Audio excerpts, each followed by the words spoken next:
SpaceX may be one of the most important companies in the world. That does not make every entry price intelligent. If this IPO prices at $135 per share, investors are not just buying a company. They are buying a set of expectations. The real question is whether the future already baked into the price leaves any room for error. That matters because the higher the starting valuation, the less tolerance the market usually has for delays, cost overruns, or slower than expected monetization. The wrong question is SpaceX amazing? The right question is, what future is already priced in? Great companies can still become hard investments when the entry price assumes perfect execution. That is the lens for this video.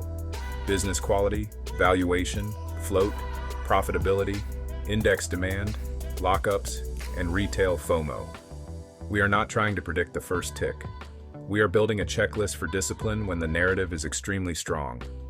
Here are the key IPO facts to keep in one place. Space Exploration Technologies has applied for ticker SPCX. The expected pricing date is June 11, 2026, with first trading expected on June 12th. The indicative price is $135 per share. The base offering is roughly 556 million Class A shares, for about $75 billion of gross proceeds.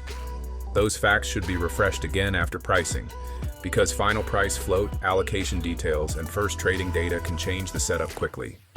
At that indicative price, the implied market cap is about $1.8 trillion, against about $18.7 billion of 2025 revenue.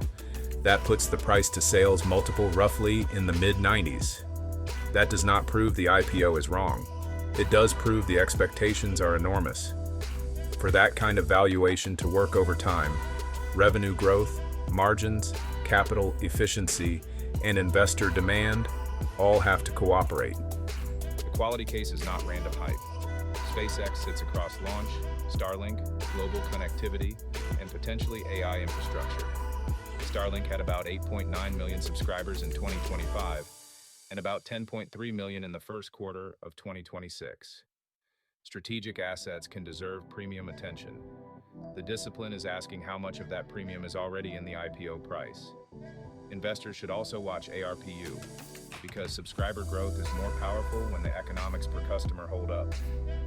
Now the accounting nuance.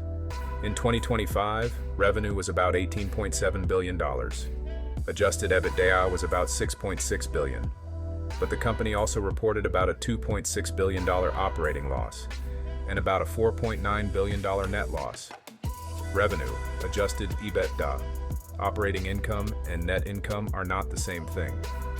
A premium valuation can survive losses when the path is credible, but investors still need to know exactly which profit measure they are using. This is not a light software company. It is physical infrastructure. Capital expenditures were about $20.7 billion in 2025. In the first quarter of 2026 alone, CapEx was about $10.1 billion. Growth may be powerful, but it is not free. The valuation has to carry the funding burden, not just the story. That is why capital intensity belongs next to revenue growth on the dashboard, not buried in the footnotes. The base IPO float is just over 4%. With the full over-allotment, it is just under 5%. A small float can create a day-one squeeze if demand is intense and tradable supply is limited. But a small float is a trading setup. It is not a valuation thesis, and it does not make the open market entry price low risk. It can make the stock move faster in both directions, because the first public price is being discovered on limited supply. Retail investors need to separate allocation price from open market entry price. Getting shares at the IPO price is one thing. Buying after the stock opens is another. If the first trade is far above the indicative price, the risk-reward has already changed. Verify allocation rules with your brokerage before assuming access. The clean question is not whether you want exposure.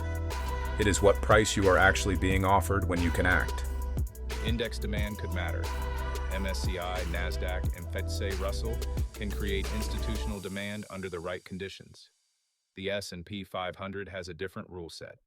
So the clean way to say it is this: index inclusion can be a catalyst. It is not automatic, and timing matters. Treat it as a possible source of demand. not as a guaranteed reason to ignore price. Governance and supply also matter. Elon Musk is expected to hold about 82% voting power. His lockup is listed at 366 days, and roughly 7.8 billion shares are restricted over 1 year.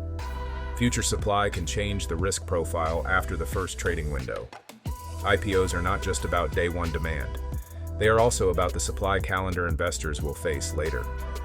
Here's the Apex IPO reconciliation. Business quality, pass. Index demand, potential, valuation, watch. Float, watch. Profitability, watch. Lockups, watch. Retail FOMO, risk. This is not a call to buy or avoid the stock. It is a way to separate an exceptional business from a margin of safety entry price. The more boxes that sit in the watch column, the more careful investors need to be about confusing scarcity, excitement, and fundamentals. Bottom line, great company does not automatically mean great entry price. If the IPO already assumes flawless launch cadence, Starlink growth, infrastructure monetization, index demand, and permanent investor enthusiasm, the bar is high before public trading even begins. The discipline question is simple. What future is already priced in? If the answer is near perfection, then even a great business can become a difficult entry. For more market frameworks like this, get the free AI Investors Toolkit from Apex Wealth AI. Use it to evaluate market stories, compare valuation assumptions, and keep a cleaner research process. This video is educational only. It is not financial advice, investment advice, or a recommendation to buy or sell any security.